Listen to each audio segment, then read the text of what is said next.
Hello everyone, देखिए अब numerical करते हैं। देखो क्वेश्चन नंबर 1 में क्या कहता है, a drop of oleic acid of radius 0.25 mm spreads into a circular film of diameter 20 centimetre on the water surface. देखो यहाँ पर ड्रॉप ऑफ ओलिक एसिड के बारे में बता रहा है, यानी कि जो साइज़ हमने निकाला था उसी के ऊपर बेस्ड है। ओलिक एसिड के मॉलिक्यूल का साइज़ निकाला था उसी के ऊपर बेस्ड है, ठीक है। लेकिन यहाँ फार्मूला नॉर्मल आप यूज़ करोगे थिकनेस का, जो कि हम बोलते थे वॉल्यूम अपॉन में एरिया, ठीक है ना। ये कैसे आता था, जैसे वॉल्यूम इज इक्वल टू में होता था आपके पास लेंथ इंटू में ब्रेथ इंटू में हाइट। अगर हम एक शीट की बात कर रहे हैं, ठीक है, तो ये हम एरिया ले लेते थे और ये हाइट निकल लेती थी, यानी कि उसका साइज़ निकल जाता था। तो वॉल्यूम अपॉन में क्या जाता था, ये एरिया नीचे जाता था, ये हाइट यानी कि थिकनेस निकल जाती थी उसकी, ठीक है। तो साइज़ का हमें पता चल जाता था। तो मैंने आपको पहले बताया था, जब हम ओलिक एसिड का साइज़ निकाल रहे थे तो वहाँ पर फॉर्मूला बना था आपके पास, यहाँ वॉल्यूम था, ये n साथ में आ गया था और नीचे यहाँ 400 आया था, ठीक है। तो इसमें आपको ये नहीं करना, यहाँ पर सब कुछ आपको मेंशन है, न्यूमेरिकल है ये, ठीक है। ये चीज़ थी आपकी जब आप एक्सपेरिमेंट करते हो लैब में, तब के लिए था उसका साइज़ निकालने के लिए, ठीक है। यहाँ पर तो उसने अलग अलग आपको डायमेंशन सारी दे दी हैं, समझ रहे हो इतनी बात, ठीक है। तो आपको करना क्या है, सिंपली यहाँ पर जो निकलेगा आपके पास फॉर्मूला क्या होगा, वॉल्यूम अपॉन में एरिया होगा, बस ये करना है आपको, ठीक है। तो देखो करते हैं सॉल्यूशन में। देखो मेन क्या है इसमें, जो है इसका आपके पास कैलकुलेशन ही है। देखो a drop of oleic acid of radius, oleic acid की जो रेडियस है वो कितनी है, 0.25 mm दी हुई है। mm मतलब मिलीमीटर, मिलीमीटर को चेंज करो मीटर में कितना होता है, 10⁻³ मीटर आता है, ठीक है। और इसको मैं अगर ये वाला 100 लेके जाऊँ यहाँ पर नीचे, और ये 10⁻³ तो देखो ये नीचे 10⁻2 है, ठीक है ना। ऐसे हो गया ना, 25 अपॉन में 10⁻2 और ऊपर है 10⁻³ तो ये जब ऊपर जाएगा ये 2 तो -2 होगा, तो 10 की पावर कितना बन गया, -5 मीटर में। क्या इतनी बात क्लियर है या नहीं है, बताओ, समझ में आ रही है कहानी। उसके बाद देखो क्या कहता है, spreads into a circular film of diameter इतना। अब जो डायामीटर है सर्कुलर जो फिल्म है उसकी, वो कितनी है, 20 सेंटीमीटर है। मतलब क्या है, ये तो किसका था, ओलिक जो एसिड थी आपके पास उसकी रेडियस थी, ठीक है। ये है किसका, जो फिल्म बनी है, जैसे मैंने आपको बताया था ये टब है, ठीक है, ये पूरा वाटर है, यहाँ पर ये ऐसे फैल गई ओलिक एसिड, ठीक है। तो ये इसकी डायमीटर है ये वाली, ठीक है। तो यानी कि ये डायमीटर है, तो यहाँ से मैं रेडियस निकाल सकता हूँ, ऊपर से सर्कल लग रहा है देखने में, तो यहाँ से एरिया निकलेगा, समझ रहे हो। और वॉल्यूम हम किसका देखते थे, ओलिक एसिड का देखते थे, एक मोलिक्यूल का। तो यहाँ पर ओलिक एसिड की जो है आपके पास रेडियस दी हुई है, तो यानी कि यहाँ से वॉल्यूम निकलेगा उसका, ड्रॉप का जैसे हम निकालते थे। और यहाँ से क्या निकलेगा आपके पास, ये एरिया निकलेगा। यही कन्फ्यूज़न होती है कईयों को कि इसका एरिया लेना है या फिर इस वाली डायमीटर का वॉल्यूम लेना है। तो आपको ये सोचना है, ओलिक एसिड है तो ये वॉल्यूम में कंसीडर होगा, और पूरी डायमीटर दे रखी है पूरी फिल्म की, यानी कि जो वो पूरी परत आई है उसका क्या लेना है आपको, ये 20 सेंटीमीटर वाला, यानी कि डायमीटर ये वाली एरिया में यूज़ होगी। और ये चीज़ अगर नहीं क्लियर हो रही है तो टॉपिक देख लो एक बार, तो आपको सब समझ में आएगा, ठीक है। तो यहाँ से ये वाली रेडियस कितनी हो जाएगी, इसको मैं r' मान लूँ, ये 10 हो जाएगी, ठीक है, क्लियर है। अब आपको पता ही है जो थिकनेस या हाइट निकालने का फॉर्मूला होता है वो क्या होता है, वॉल्यूम अपॉन में एरिया। तो यहाँ पर ड्रॉप कितनी है, ड्रॉप बोला है तो एक ही ड्रॉप है, तो यहाँ n1 हो गया, तो v/a सिंपली लिख सकता हूँ मैं, ठीक है। अगर कुछ ड्रॉप्स होती तो मैं उसको मल्टीप्लाई करता, क्योंकि ये एक ड्रॉप का वॉल्यूम है, और 10 ड्रॉप्स डाली तो 10 मल्टीप्लाई होता है यहाँ पर, ठीक है। उसके बाद देखो यहाँ पर v का फॉर्मूला, यानी कि ड्रॉप है यानी कि स्फेरिकल शेप में, तो उसका फॉर्मूला होता है 4/3 πr³, ठीक है।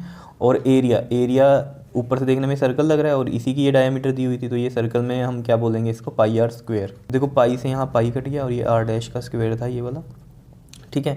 तो यहाँ पर देखो बिल्कुल सिंपल हो जाएगा, ये 4/3 r देखो कितना था हमारे पास, ये वाला ऊपर वाला लेना है, इसमें ये कितना है, ये 25 इंटू में 10⁻⁻5 का क्यूब है। तो क्यूब है अगर, तो देखो ज़रा इसको हम कैसे सोल्व कर सकते हैं, चलो इसको यहाँ मैं क्यूब लगाता हूँ, और ये है r' का स्क्वायर। तो r' कितना है हमारे पास, ये 10 सेंटीमीटर, इसको भी मीटर में कर लो तो 10/100 हो जाएगा, ठीक है, मीटर में। तो ये आ गया 10 इंटू में 10⁻⁻2 मीटर। तो यहाँ पर हम ले लेते हैं ये 10 इंटू में 10⁻⁻2 और इसका क्या है, स्क्वायर है। तो देखो इनको हम सोल्व करते हैं, 4/3 इंटू में 25 को 3 टाइम्स लिख दो, क्यूब है क्योंकि, और 10⁻⁻5 का जब क्यूब करोगे तो 5 3 15, 10⁻⁻15 आ जाएगा। और 10 का स्क्वायर करोगे तो यहाँ 2 बार 10 लिख देता हूँ, 10⁻⁻2 मतलब -4 हो गया ये, ठीक है। अब देखो बिल्कुल सिंपल है, 2 2 ज़ा 4, 2 5 ज़ा 10 और 5 5 ज़ा 25, फिर अगेन 2 5 ज़ा 10 एंड 5 5 ज़ा 25, ठीक है। और ये कितना बन गया, 5 5 ज़ा 25, 25 इंटू 25 कितना होता है, 625 अपॉन में आ गया ये 3, और 10 की पावर्स को सोल्व कर लो, 10 की पावर -15 और ये -4 है, ऊपर जाके प्लस का 4, तो 10 की पावर -11 बनेगा ये, ठीक है। मीटर में आ रहा है ये अभी जो भी इसका साइज़ है, ठीक है।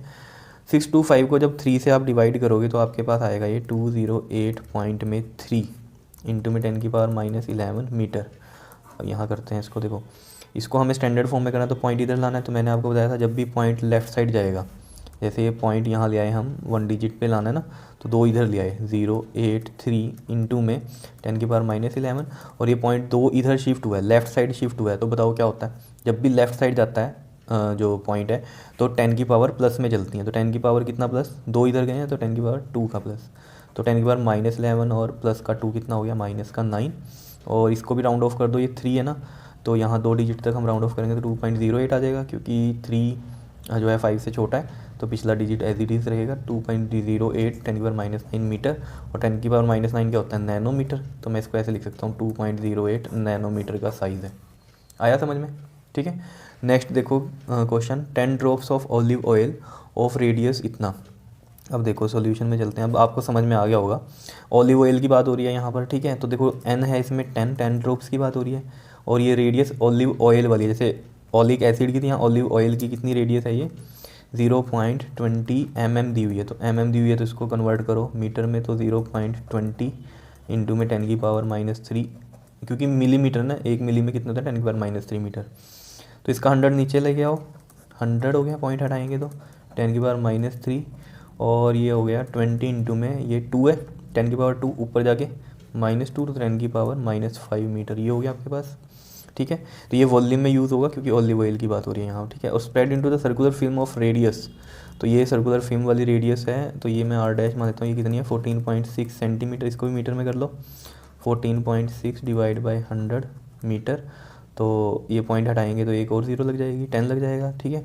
तो 146 इंटू में 10⁻³ मीटर आ गया ये, क्लियर। ये r' हो गया हमारे पास, ठीक है। अब हमें क्या निकालना है इसमें, estimate the size of an oil of molecule, तो साइज़ ही निकालना है, यानी कि वो हाइट या थिकनेस जो भी आप मन करे वो मान लो। फॉर्मूला वही होगा V/A, इसमें लेकिन n भी आ जाएगा क्योंकि ड्रॉप्स की बात हो रही है। तो ये 10 इंटू में, अब वॉल्यूम का फॉर्मूला होता है 4/3 इंटू में पाई r³ होता है। तो r देखो, r इसमें ये वाला यूज़ होगा ऊपर वाला, क्योंकि ऑयलिव ऑयल की बात हो रही है ना, ठीक है। तो इसकी ड्रॉप वाला जो रेडियस है वो कितना है 20 इंटू में 10⁻⁻5 का क्यूब अपॉन में एरिया क्या है इसमें, सर्कल का लेंगे क्योंकि सर्कुलर फिल्म ही बन रही है। 14.6 रेडियस है, ये हमने कन्वर्ट की थी।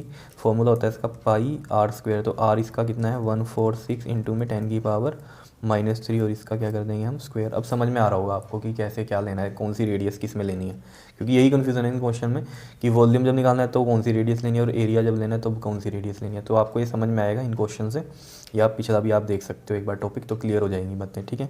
तो बस अब तो इसको सॉल्व ही करना है। तो ये देखो पाई से तो पाई कैंसिल हो गया, ये 10 इंटू में 4/3, 20 को 3 टाइम्स लिख दो, 20 इंटू 20 इंटू में 20, और 10⁻⁻5 है तो ये कितना हो गया 10⁻⁻15, ठीक है। 10⁻⁻15 हो गया ये, अपॉन में नीचे क्या बचा आपके पास 146 2 टाइम्स लिखेंगे, और 10⁻³ का स्क्वायर तो ये -6 हो गया, ठीक है।